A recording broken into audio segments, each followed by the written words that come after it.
Comes from the Asian Development Bank, or ADB, cutting 2012 growth forecast for East Asia due to growing risks from the European crisis.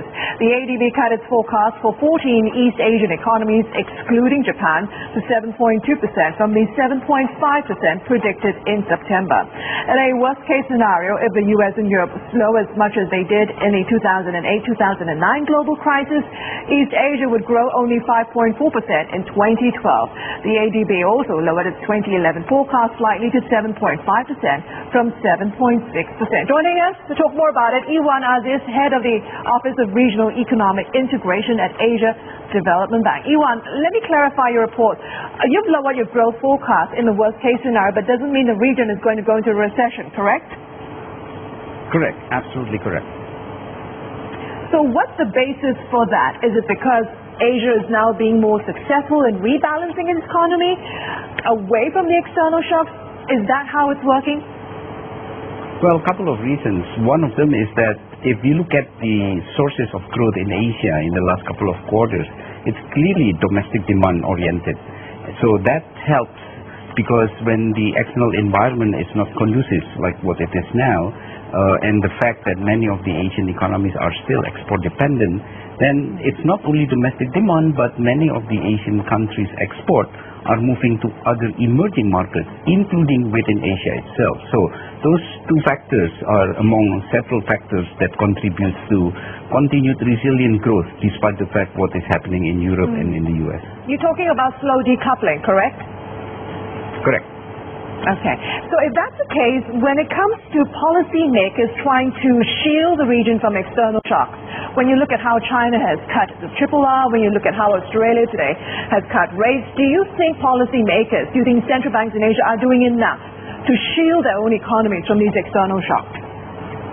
I think what they have been doing is really taking it very carefully, because they are watching very closely what is happening in the global economy.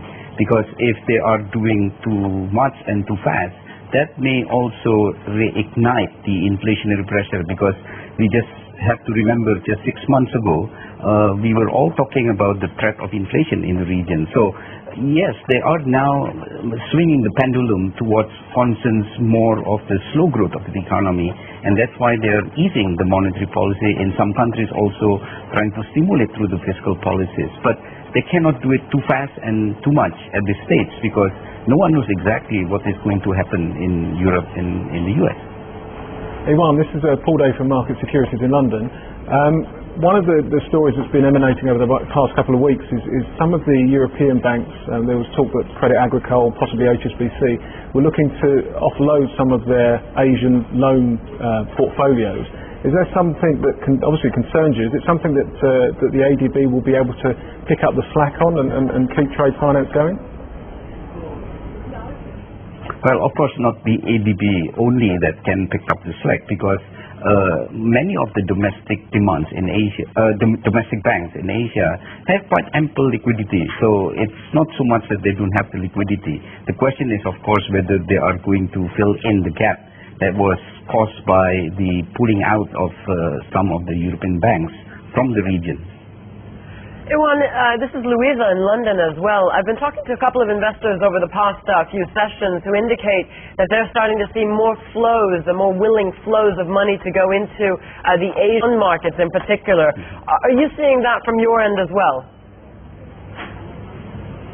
Yeah, actually what happened in the last quarter is really increased volatility. That is capital inflows as well as capital outflow, and that creates problems. And in some countries in Asia, it even put heavy pressures on the exchange rate, and that's why monetary authorities in some countries started to intervene in the foreign exchange market. But if we are looking ahead, I am of the opinion that the capital inflows will continue, because if you look at the map of the world, that is still the safe haven, emerging East Asia, because it still offer high return, and the macroeconomic situation is quite stable there. So from every angle you look at it, given the fact that the other parts of the world is not really providing comfort and not providing also high return, then I think emerging East Asia is still safe haven.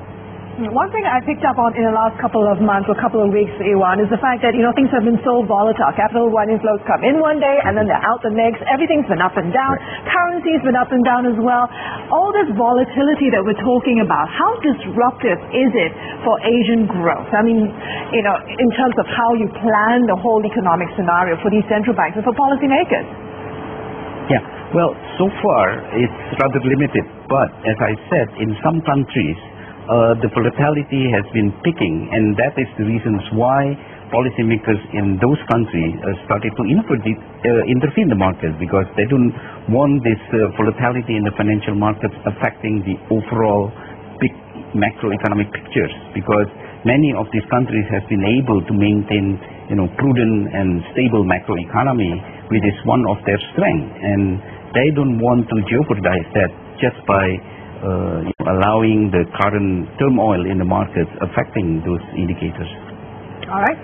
Iwan, thank you very much for your insights today. Good talking to you. Iwan Azis, head of the Office of Regional Economic Integration at the Asian Development Bank, talking to us live from Hong Kong.